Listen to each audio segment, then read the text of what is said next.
হযরত ইব্রাহিম আলাইহিস সালাম উনাকে মালাকুল মউত আজরাইল আসছে, আয়েশা বলছে আপনার জান কবজ করতে চাই, আপনি অনুমতি দেন। হাদিসের মধ্যে আছে প্রত্যেক নবীকে মৃত্যুর পূর্বে মালাকুল মউত জানায়, অনুমতি চায়। অনুমতি না নিয়ে কোনো নবীর জান কবজ করা হয় নাই। তো ইব্রাহিম আলাইহিস সালাম বললেন, আজরাইল আমার একটা ছোট্ট প্রশ্ন আছে আল্লাহর কাছে, তুমি একটু জিগাইয়া আসো। যাও তুমি জিগাও। তো আজরাইল মালাকুল মউত বলছে আচ্ছা বলে।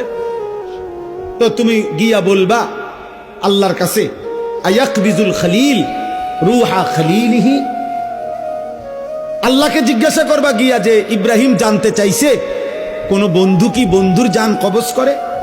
বন্ধু বুঝি বন্ধুরে মাইরে লাগে? আমি না আপনার বন্ধু? ইব্রাহিম আলাইহিস সালাম কার বন্ধু? কথা বলে না, আল্লাহর বন্ধু কিনা? তো ইব্রাহিম আলাইহিস সালাম বলতেছে যাও গিয়া জিগাও কি বন্ধু এটা, বন্ধু বন্ধুরে মারতে কয়? বন্ধু বুঝি বন্ধুর জান কবজ করে?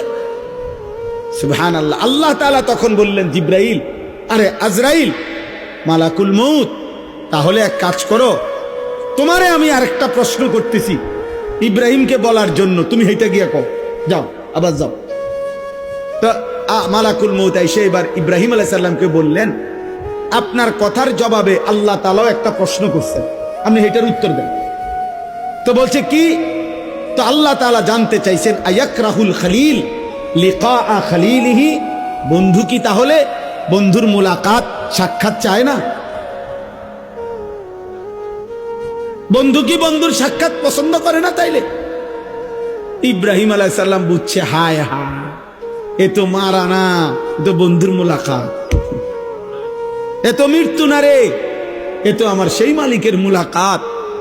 পুরাটা জীবন আমি যার জন্য পরীক্ষা দিছি, যার জন্য আমি নমরুদের আগুনের কুণ্ডলিতে পড়লাম, যার জন্য আমার জীবনটা নবীদের মধ্যে সবচেয়ে বেশি অঞ্চল ছাড়ছে, হিজরত করছেন, এলাকা ছাড়ছে বেশি ইব্রাহিম আলাইহিস সালাম।